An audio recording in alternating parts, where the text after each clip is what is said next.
And let me ask you, Kevin, I mean, hearing not only these inspiring stories of faith, but also the amazing work that you do for the underserved, the homeless, the kids, the fact that you had COVID yourself, the fact that you lost contact with your children, lost your contact with the kids that you're working with, and now the struggle with your nonprofit.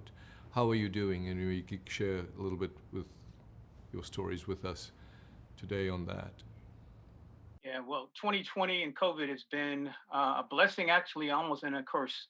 That I've actually still every day tried to work through what can I do to impact the students that I have lost contact with.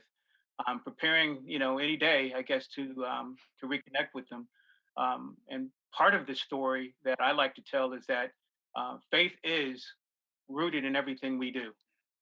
There is absolutely no way in the world I would have been able to make it through this year without faith and the unknown. Um, so, my goal really is to try and find these students one by one or by group so that we can try to figure out how to, complete some of the things we started prior to the 2020 fall semester.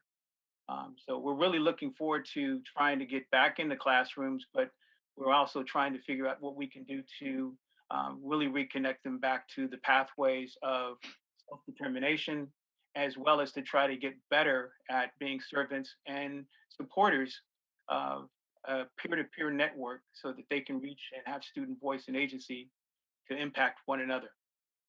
They're capable, and I think that they're one of the things that really keep me going is to be able to know that we have a better future, with students who are capable of working through, pushing through. Well, I think we may get jaded by all these numbers that COVID's just, and every day we hear the deaths and the numbers. But I think it's so important to understand it affects human lives on a day, and stories like this, and the inequities actually, including especially the underserved. So again, thank you for all your stories and sharing it with our community. And with that, Eli, I'll turn this over back to you. Yeah, and I'll just echo the thank you and thank you again for sharing your stories and take care of yourselves.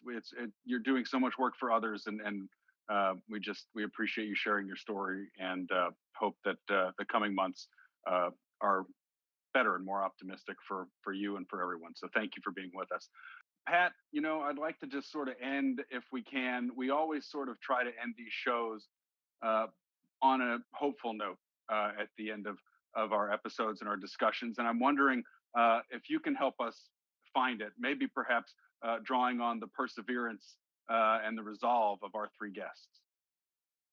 Well, if you look at this, as you said, this curse of COVID that's been brought on us, and you can really get inspired by the strength of the humanity.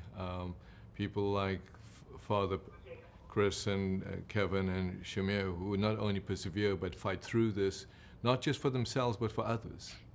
And I think that is the sign of hope for us, is that working together as a community, and I've always said there's a saying, I need you to survive.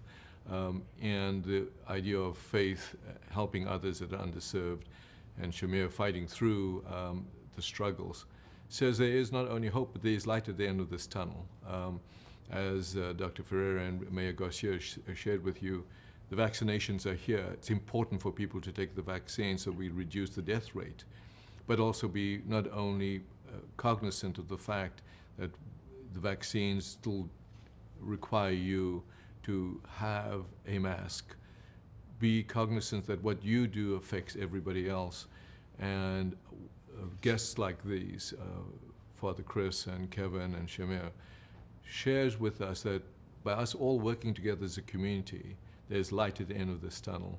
And I think that's the hope, is the strength of our community. Yeah, these 12 months have certainly shown us that it's not just about taking care of yourself, that taking care of yourself is also about taking care of other people.